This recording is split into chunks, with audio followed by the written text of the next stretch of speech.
So you're in the middle of an FHA purchase and the inspections are in process and you found out that the HVAC is 11 or 12 years old.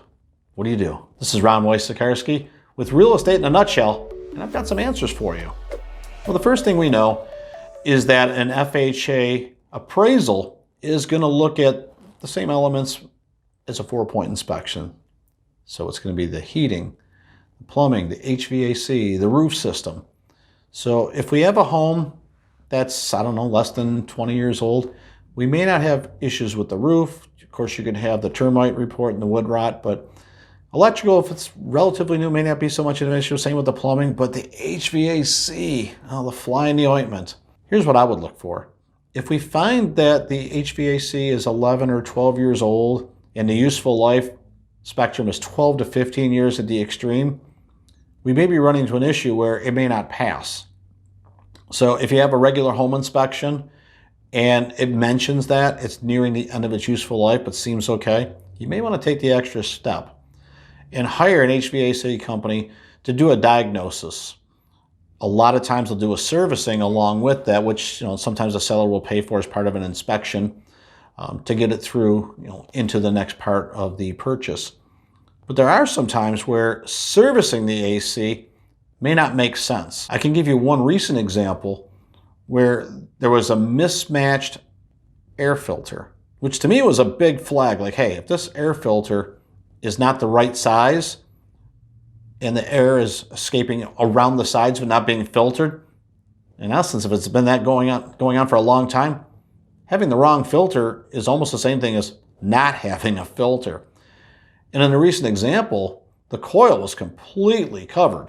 There was no airflow, and I got to imagine that the owner of the property must have had a tremendously large bill all summer long because there was no airflow. There probably was condensation, it was probably icing over, so the house was probably much warmer than it should have been, and it probably ran like all day, just constantly on, all day and all night. Those were warning signs to that homeowner about the HVAC, and if they had it serviced along the way in the last year, they didn't do a very good job, and they definitely had the wrong size air filter. So what do you do next? Well, we noticed there was rust on the coil, and in this particular coil, it was probably going to cost in the neighborhood of $1,500, maybe a little bit more, to replace the coil, which you can absolutely do.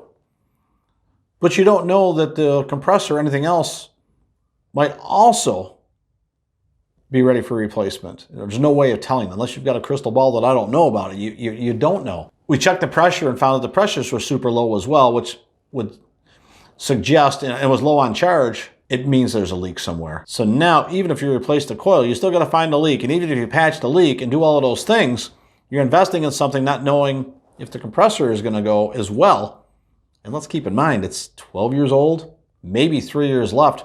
You could be spending anywhere from $1,500 to $3,000 and still have to replace the HVAC in the next 2 to 3 years. So you can spend, $4 or $5 grand or $8 or $10 grand for the same thing. And in this case, the only way that I see to get the deal done is to have the seller replace the HVAC. And I think you want to do that before you do the appraisal. I don't know that you want to have the appraiser come in and start citing things. And when there's rust on the coil and it's completely caked over, that's a real big warning sign. That's probably not going to pass on the FHA. So if the seller is not willing to replace that, you probably have a dead deal. Nobody likes that, but there's not really a way to overcome it. And if there's a credit involved and it still doesn't address the main issue that it's not going to pass the FHA appraisal, same thing with VA. You get yourself in a real spot. So the only solution I see is that the seller has to replace it, then do the appraisal. Hopefully everything else checks out. And then you're on your way to closing a sale. But we have to do the right thing for our customer.